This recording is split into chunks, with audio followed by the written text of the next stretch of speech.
memang kerjaannya dia bikin prank. Namun ya sudahlah, jangan sampai perkawinan ini dijadikan prank-prankan. Karena perkawinan itu adalah sakral yang melibatkan banyak orang, keluarganya, anak-anaknya, dan yang lain-lainnya. Termasuk kita-kita ini, para penggemar kalian. Karena dalam kondisi seperti ini, apalagi sudah melukai hati perempuan dan tidak menghargai dirinya, maka kita harus berpikir.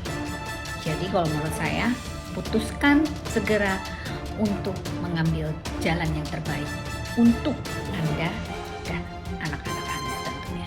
Ya, setiap hari, khususnya malam hari, saat semua orang tuh tidur terlelap, kamu hanya bisa menahan air mata dan bertanya, mengapa dia terus menyakiti hati yang setia ini?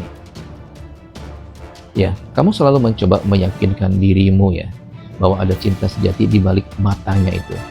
Tapi setiap kali membohongi kamu sadar bahwa cintamu itu hanyalah bayangan di hatinya, dan itu semuanya semu. Tapi kamu masih bertahan dan berharap dia akan benar-benar menyesali perbuatannya. Nah, kamu juga berusaha keras meyakinkan dirimu ya, bahwa dia akan berubah. Kamu menutup luka lama hanya untuk terbuka kembali saat kebohongannya itu terungkap lagi. Biasanya rumah tangga yang sering cekcok, sering ribut, sering banget bilang cerai, itu awet. Sebenarnya kunci rumah tangga itu di suami. Kalau suaminya gak serong kanan serong kiri, kalau suaminya tetap mau mempertahankan rumah tangga, istri mah ngikut aja. Betul apa betul? Di balik Mbak Imong itu banyak pihak-pihak yang bermain, banyak pihak-pihak yang seolah-olah ikut mensupport pihak-pihak yang ingin mendukung Mbak Imong agar agar berpisah dengan Paula istrinya. Dan Paula juga merasa kok nggak adil ya, saya sepertinya ditelanjangi bulat-bulat di depan publik. Dan itu merupakan aib ya, aib rumah tangga antara Mbak Imong dan Paula. Saya pikir yang namanya aib ya, sesuai agama yang dianut oleh pasangan ini, itu aib bukanlah sesuatu yang patut untuk diumbar. Apalagi aib pasangan, aib suami istri, itu pantang dalam agama yang mereka anut. Agama, ya saya nggak usah sebut ya. Di kesempatan ini sebenarnya Mbak Imong mau mengatakan sesuatu, tapi sepertinya ya Mbak Fahmi Bahmi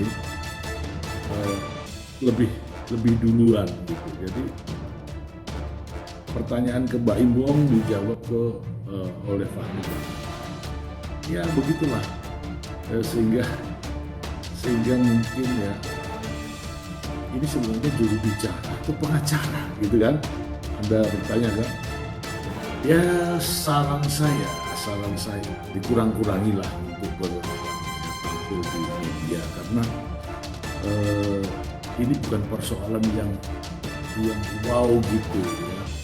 Ini persoalan rumah tangga yang harus dijaga, tidak terlalu banyak ngember atau banyak statement, nanti keliru ya. Bahkan ada satu pernyataan yang membuat saya itu jadi gimana ya, ketika Paula Verhoeven memberikan keterangan terkait dengan apa yang dituduhkan itu tidak benar, tapi justru dijawab seolah-olah ya menertawai dan sekolahnya keliru. Ini ya bisa. Terkait Mbak Imong yang katanya istrinya selingkuh, saya pikir selingkuh itu hal-hal biasa aja. Artinya kalau memang sudah tidak ada kecocokan rumah tangga, kadang istri selingkuh atau suaminya selingkuh, itu biasa ya di kota-kota besar seperti Jakarta. Tetapi ya ketika perselingkuhan itu bisa dimaafkan, bisa diampuni, ya bisa dimengerti karena faktor apa? Saya pikir tidak harus mesti bercerai. Kan juga perselingkuhan itu mesti dibuktikan ya. Nah inilah yang memang pembuktiannya itu harus melalui pengadilan. Kalian udah tahu berita ini belum sih? Baru kali ini gue ngerasa relate sama Paula gitu ya. Jadi kayak kata ex asistennya Paula tuh sering minta untuk harganya tuh dijadiin harga normal yang tadinya diskon gitu kan, sebelum reimbas ke Baim Wong. Jadi barang-barang yang dibeli itu biasa di e-commerce gitu kan. Kalian tahu kan kalau misalnya belanja di e-commerce tuh biasa ada harga normal, terus habis itu dicoret, terus habis itu harga diskon. Nah itu tuh harga normal itu yang dipakai gitu. Terus habis itu yang dibeli juga untuk keperluan anak segala macam. Gue nggak tahu tapi kayak gue relate banget, tau gak sih? Gue juga sering begitu dulu waktu zaman kuliah S1 ya kan, belum ada duit. Jadi kayak gue bohong tuh ke mak gue, misalnya harganya itu 68.000, terus habis itu harga normal 80.000 gitu kan. Gue bilang ke mak gue harga 80.000. Banyak netizen yang ngecap kalau misalnya itu parah gitu ya, kagak tidak jujur terhadap suami segala macam gitu ya. Tapi mak kata gue ya udah sih suami sendiri gitu kan. Gue aja ke mak bapak gue begitu. Menurut gue mah tidak ada salahnya gitu ya, apalagi kalau misalnya kita tahu nih sebenarnya orang tua kita atau kayak pasangan kita tuh bisa-bisa aja memberikan segitu banyak gitu kan, selama tidak memberatkan. Menurut gue nggak masalah. Kayak kenapa sih netizen gitu, gue yakin lu juga banyak yang begitu ya nggak sih. Tapi gue pengen tahu perspektif kalian deh, sebenarnya hal kayak gitu boleh nggak sih ketika sudah menikah? Kalau misalnya anak sama orang tua kan itu beda kasus ya, tapi kalau misalnya pasangan seperti itu, apakah itu normal atau kayak sebenarnya nggak boleh sih? Silahkan tulis pendapat kalian di kolom komentar. Ya, kamu mungkin nggak pernah mengerti ya, kenapa kamu terus memberikan hatimu yang sudah hancur berkali-kali.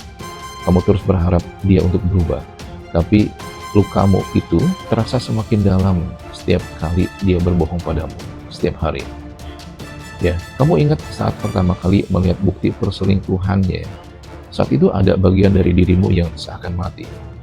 Tapi, kamu masih bertahan dan berharap dia akan benar-benar menyesali perbuatannya. Nah, kamu juga berusaha keras meyakinkan dirimu ya, bahwa dia akan berubah. Kamu menutup luka lama hanya untuk terbuka kembali saat kebohongannya itu terungkap lagi. Ya, setiap hari, khususnya malam hari, saat semua orang tuh tidur terlelap, kamu hanya bisa menahan air mata dan bertanya, mengapa dia terus menyakiti hati yang setia ini? Ya, kamu selalu mencoba meyakinkan dirimu ya, bahwa ada cinta sejati di balik matanya itu. Tapi setiap kali dia berselingkuh, membohongi kamu sadar bahwa cintamu itu hanyalah bayangan di hatinya. Dan itu semuanya semu. Ya, kamu pasti ingat janji-janji yang pernah dia ucapkan dengan penuh ketulusannya. Tapi sekarang, janji-janji itu hanya jadi kenangan. Dan ini terus melukaimu dengan pahitnya kenyataan. Ya, setiap kali dia bilang, aku mencintaimu, hatimu tuh selalu berharap itu nyata. Tapi yang kamu dapatkan itu hanyalah patah hati yang lebih dalam lagi setiap hari. Ya, di balik senyum yang kamu tunjukkan ke semua orang, itu ada tangisan yang gak pernah mereka lihat. Hanya kamu yang tahu, luka batin yang dia buat itu semakin kuat dan menganga. Ya, kamu bertanya-tanya, apa aku tidak cukup baik untuknya? Kamu berusaha mengabaikan pertanyaan itu. Tapi pengkhianatannya bikin kamu semakin ragu pada dirimu sendiri. Ya, mungkin kamu sudah terlalu sering menghapus air mata demi dirinya ya. Tapi setiap kali kamu merasa kelelahan, seolah tuh hatimu nggak lagi punya tenaga untuk bertahan. Sebenarnya, kamu melepaskan atau bertahan itu adalah pilihan. Oleh karena itu, kamu harus mengambil keputusan. Tapi sebelum mengambil keputusan yang besar, kamu harus punya banyak pertimbangan. Dan kamu harus mempertimbangkan lebih dalam. Oleh karena itu, kamu harus bertanya kepada orang yang memang memahami dan memiliki kompetensi di bidang ini. Jangan sampai kamu salah dalam mengambil keputusan. Ini terkait dengan dirimu, anakmu, keluargamu di masa depan. Jadi, kamu harus berhati-hati. Oleh karena itu, coba kamu konsultasi dengan praktisi Niteni Serat Diri untuk dianalisa, terus kemudian diberi solusi melalui tanda tangan. Karena tanda tangan ini adalah esoterik manusia. Jadi, itu adalah simbol alam bawah sadar manusia yang dituangkan dalam tulisan. Jadi, kita bisa mengetahui sisi dalam dari pasangannya. Dan kita juga bisa menganalisa prospek kedepannya seperti apa. Apakah dia akan tetap berselingkuh atau ya dia bisa berubah. Dan ini juga bisa menganalisa tentang hubungan rumah tanggamu. Jadi silakan kamu yakinkan diri untuk konsultasi dan untuk mendapatkan solusi melalui analisa tanda tangan dengan teknik Niteni Serat Diri. Caranya silakan hubungi nomor admin yang ada di